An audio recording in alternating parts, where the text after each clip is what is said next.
cutting the live off. We're going to wait for everybody to come back up in here because you know they be doing us like that when they don't be wanting us to talk about the real. They don't be wanting us to do it. Now we can't even see the live on YouTube to get back in it. Ain't that funny? So we just going to hang out for a minute and see. Hey, Jean, thank you so much for tapping back in. Yeah, we start getting into some deep stuff. They be wanting to cut us off. Hey, sis. Hey, Veronica. Thank y'all so much for jumping back in. Y'all know how they be doing us. You know, we want to start talking about how we can tap into self, into our internal strength and save ourselves. Then they be wanting to cut us off, beloved. They don't be wanting us to talk about that. Because they want you to be looking at other stuff on the outside of you as to what you need to save you. No, be still and know that the Most High God is already in you. Them principles, there's some principles up in there. It is. You talking about mixing the truth and the lies. Yeah. Another person posted something that was giving me dark energy and negative energy, light energy, dark and light, and how they both exist within us. They do. And that's what it was giving me, like that residue, that shit you just can't get out. And then the spirit Alpha and Omega was giving me the energy of somebody being pregnant with twins. It was giving Alpha and Omega, like being born at the same time, the beginning and the ending. Because where there's a beginning, there must be an ending. And where there's an ending, there is a new beginning. Like that's the loop of infinity. It was giving me two births. Yeah, see, something about now. In the holy space between. The holy space between. Right? If we are a product of the alpha, the beginning, and we know that there's an ending, we are in the now. We are somewhere in the space between. It's giving the betwixt. I don't know why I just heard that. But it's something about understanding who you are and being in the now and resting in it, being able to appreciate the moment. Like confirmation. We have the ability to witness the miracles of creation on a day-to-day basis. Like we being in a human vessel, right, animated, consciously aware, we have the unique ability to not only experience, to taste, to hear, to smell, to sense. It's giving sense on so many different layers and levels, like not just human touch and sensation, but emotional sensation, right? Every sensation that we can quantify and think of, we get the opportunity to experience it. And you talking about having an encounter in the spirit, you can do so every single day, beloved. Hopefully the live is still good and everything is okay, because the spirit has been telling us that somebody is going to have an encounter and it's going to help you realize something about yourself. It's given the conditioning, social conditioning, mental conditioning, whether it's theology, whatever that conditioning is, but how has it softened you and how has it depleted you? How are you malnourished because of what has conditioned you? Thank you. Thank you, Jean, saying it's all good. Intuition. Right?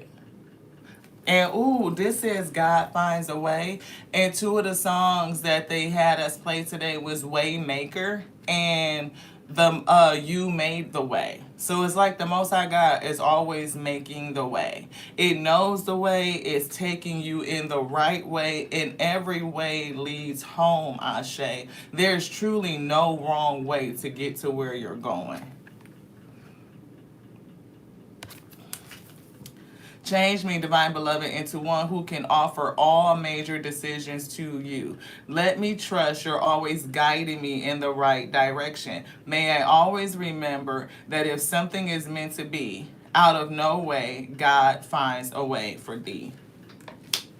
Absolutely. You just keep going and you just keep working and doing what they tell you to do. And it's getting your instruction, looking for your guidance, because it's two that's instructing and there's one that's doing the working. Alpha and Omega are doing the instructing. They are guiding you. They're telling you what you need to do. But if we are so conditioned that you don't recognize the voice of the Most High God coming from inside of you, guiding you, then you can miss what it is that you're supposed to do. I didn't see how long we was on for the last one so that we can make sure we stay in our lunch break. I think it was about 30 minutes. Hey, Elizabeth. Thank y'all so much for tapping back in. Spirit is really asking somebody to let go of something. And it's giving me conditioning. Like, we know that certain conditions are not good for us. We were talking about how the Most High God, washed our hair. And we don't put conditioner in our hair because it's not good for our hair type. It's not good. So it's too thick, it gets caught up in our locks, it creates buildup and residue that eventually destroys the lock from the inside out, right? So we were very perplexed when they put conditioner on our hair. And they gave us the whole message that the conditioner is causing this buildup, and we know it break the lock from the inside out. And we also know it softens you. And it's also depleting, right? Because it's in the inside and it's wreaking havoc. And I know that I'm depleted because I'm putting something on the outside trying to soften my hair, which it requires nutrients and nourishment from the inside out. It gave us this message to talk to us about the conditioning of our mind. How our minds and our lives in general have been conditioned by these things that reduce us. Like, it softens us. It weakens us. Right? It takes these karmic lessons, right? Like the heartache, the pain. It's like being hit over the head with something over and over and over again. I'm almost feeling like a little babe that's getting spanked on the bottom. Like when you are born and you have to be tapped on the bottom by the doctor to bring you up, like to make you take that breath and breathe. It's something about being spanked on the bottom. It's got like getting that spiritual spanking. This page is giving me spiritual spanking, like the message to wake you up.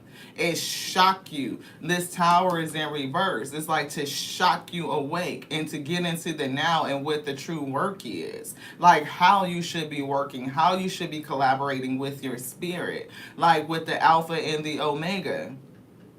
And definitely to bring up the divine feminine energy to help balance you out. Right? Some people have gone through so many things and traumas in their life where they need remothering. And the father doesn't mother, right? And we always talk about that in a general standpoint in society where single mothers are trying to father, right? And fathers don't mother. Do they know how to nurture? Yes, because it's in their spirit. We all have divine feminine, divine masculine energy. We can all teach principle. But it's a reason why you have two physical parents, right? They provide two different things in terms of energy, right? And how they support you and how you develop because of their presence.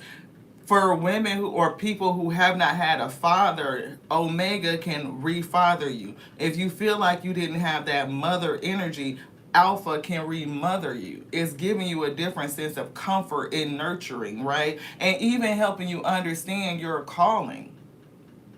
Alpha calls, Omega decrees. So if you are looking for your calling and you going over there to the Omega, you might be on the, you need to be diverted back to the Alpha. Omega is going to send you back to the Alpha. It's going to say, okay, you looking for your calling? Here's a test. Here's a test. Here's a lesson. Here's a lesson. And all that shit is to cause you to go back into self, back into the beginning, beloved. Back to your core. To the beginning of things, to your soul.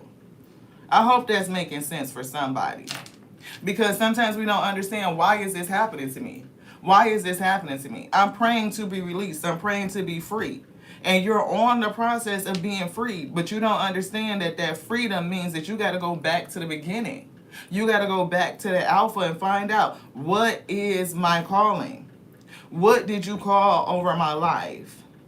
What did you send me to be? How did you send me It's given like everything, like just question, start questioning, so that you can unravel the conditioning. You can unravel what you have been taught, what you think you know, and learn again. You can relearn, because there's so much that has been distorted that it keeps us weak. It's given to me somebody that's like on your knees, and you're not meant to be in that position. It's given rise up in this day. It's given that somebody's soul is trying to have an encounter to tell you who you are. You're praying for strength, but it's the conditioning that's keeping you weak, where you don't realize who you are, like what's within you. And to live in a state where you don't remember who you are, that's hell, beloved. When you don't know who you are, anybody can tell you anything. If you didn't know that you was a child of the Most High God, like a pixel, a piece of the source itself, they could tell you was some other shit and you would believe it. You need to wait on somebody else. No, the fuck you don't. You know who you waiting on? You waiting on you. And everything that you go through reminds you to look at you. I'm just saying. What has conditioned you? Did you want this deck? Yes, thank you. Yes. It's definitely coming back to the now. Like in the present is the gift. And in the present, you could sit in a state. You could be a witness. Witness yourself. Witness creation around you. Look at the balance. Look at nature. Look at everything that has been provided to support you. Everything that has been manifested in this material world in every variety. Every variety. You talking about immense diversity. Right, it's always, and it was so funny because it was like I was hearing this conversation. It was like, we are all family, but how could we be when we all don't look the same? Do all your children look the same? If you were a person that has multiple children, do they all look the same? They don't. It's a variety. When you look at the shades of wheat, what up, y'all? It's wheat. All the wheat is different colors. It's like a whole range from light all the way down to dark. Wheat comes in a variety of colors.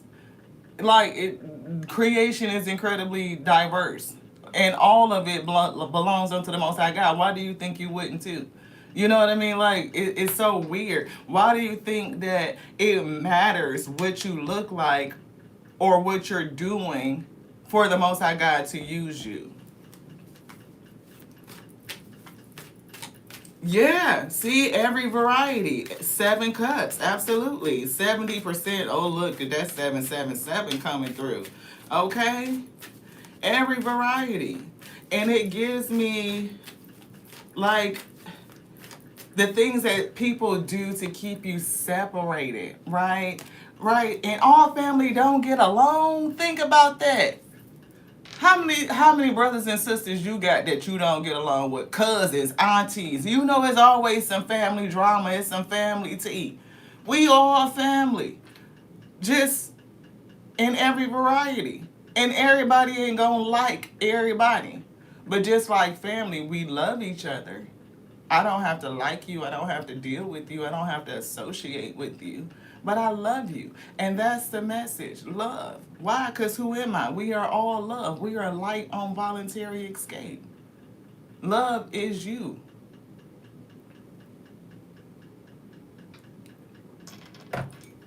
Spirit say, ask yourself some questions on this day. Monica says that makes sense. I was reflecting on a passage from the Mist of Avalon or Avion. Avalon. Yeah, and the separation of the genders and spiritual practices that only recognize goddesses. Yeah, yeah, yeah. See? And you, so you can see how some theologies recognize goddesses and they really honor the divine feminine, the alpha energy, and some only recognize gods, like male energy. But it's something about being able to marry them, to couple it, to understand that both energies are important for us to have balance in the family. Like, we don't have balance. We don't have It's giving camaraderie and working together because it's like one is not honoring the other. When you think about a balanced marriage, right? They are both submitted onto each other, right? They honor one another. Usually, a marriage breaks down when one, like the omega, is not honoring the alpha.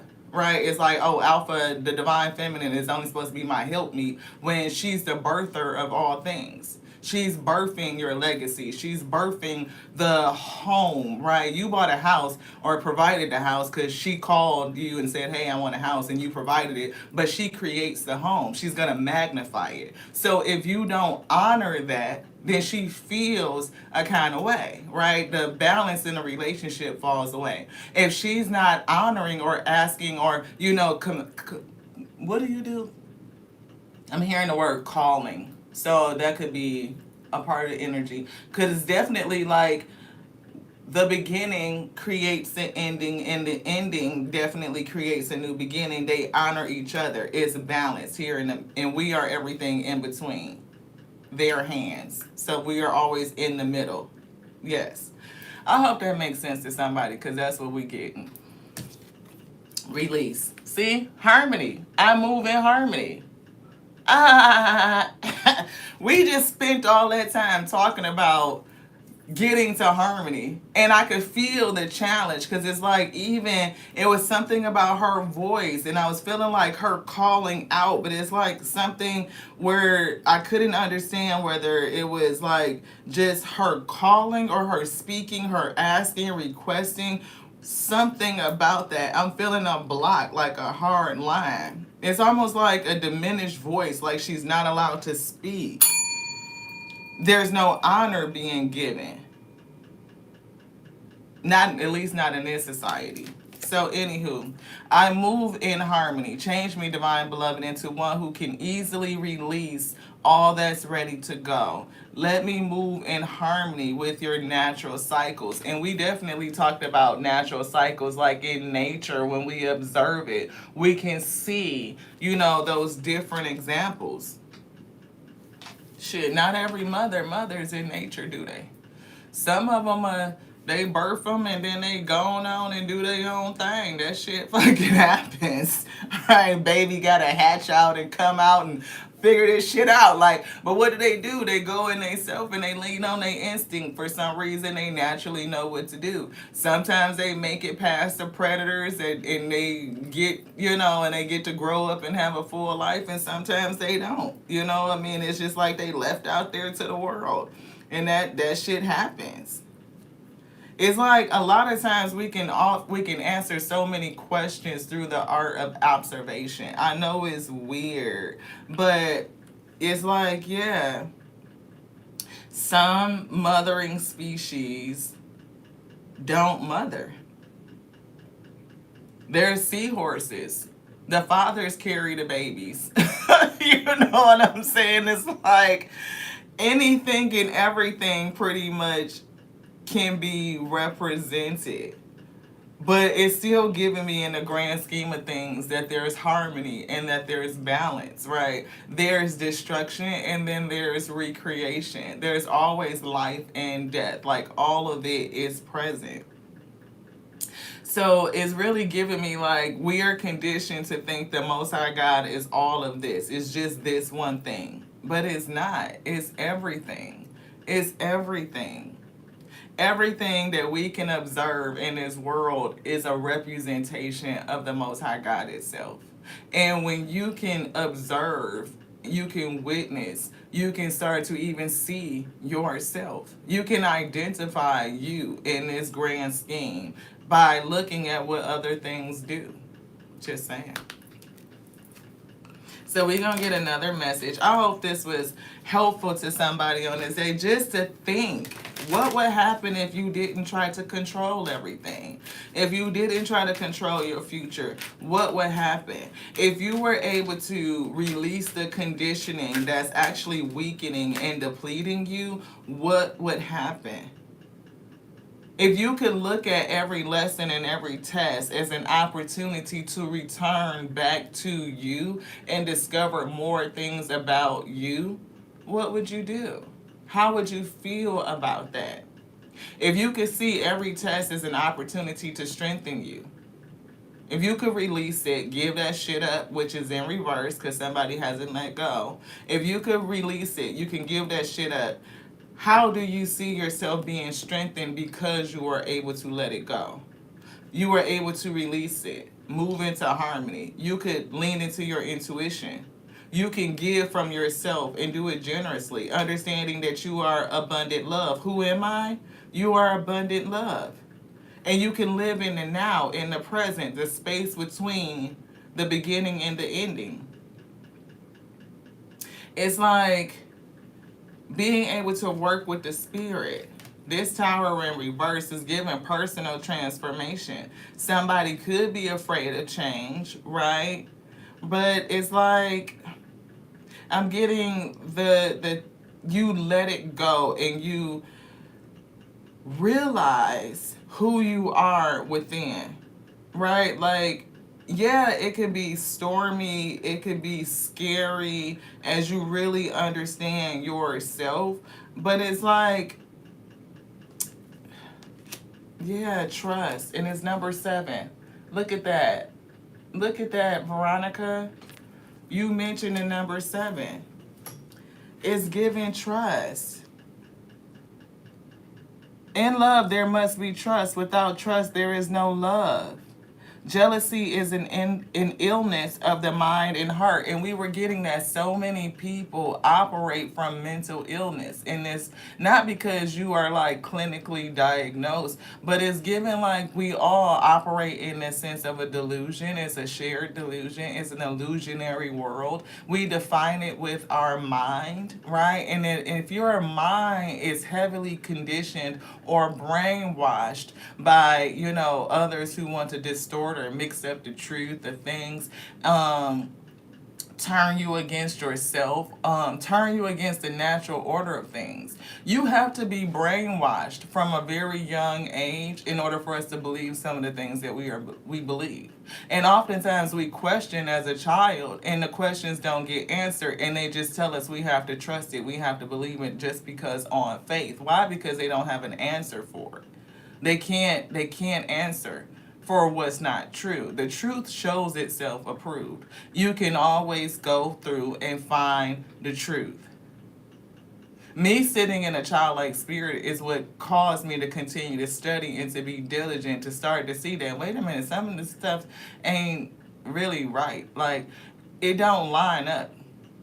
Like, the truth of this does not line up to the truth of that. And I should be able to compare my biology to nature to what it is that you are teaching me about myself. If it doesn't line up, then I know that something's off. And so I lean into trust myself. I go to the spirit and ask for discernment. And when my spirit said, no, that's wrong, and it starts taking me to other places to find more information, then that's when I really start to dig in. Did I feel discombobulated? Yes. Because I was starting to allow the illusions and the conditioning to fall away from me. I was starting to give it up. Right? And once I started to give it up, not only did I feel lighter, I felt freer. I felt more nimble. I felt more flexible. My mind was open so that I can receive, what was really good for me. And then I started to eat. When I say I started to consume, I wanted to consume everything. I felt so hungry and so depleted. Like, man, I hadn't ate a good meal in ever. You know how you get a good salad and you be like, man, this salad's so good. It's loaded with all kind of stuff in here. And your mouth starts salivating even before you sit down to get the fork and take that first bite because it's something in it that the system has not had in so long. It's like it's jonesing for it. You can feel your mouth is juicing up and everything. And when you smell it and you could taste it before you even start chewing it. That's how I felt. Like shit. And by the time I came up from being so ravenous, it's like even still to this point, I cannot get satiated. Like it's like insatiable hunger for truth, for knowledge, for wisdom, to discover everything that they had conditioned me against because I did not know any different. It's something that had been continuously passed down through my lineage. All of these different norms and, ways that I'm supposed to behave and act and do and think. And it was like, no, that conditioning is actually the thing that's making me weak. And I feel depleted because of it. Yeah, humor, lightheartedness, and witness is right behind that. And we've been talking about this witness. And we definitely see the mystery and what's behind that. Look, ooh, masculine energy. Shit. Grief.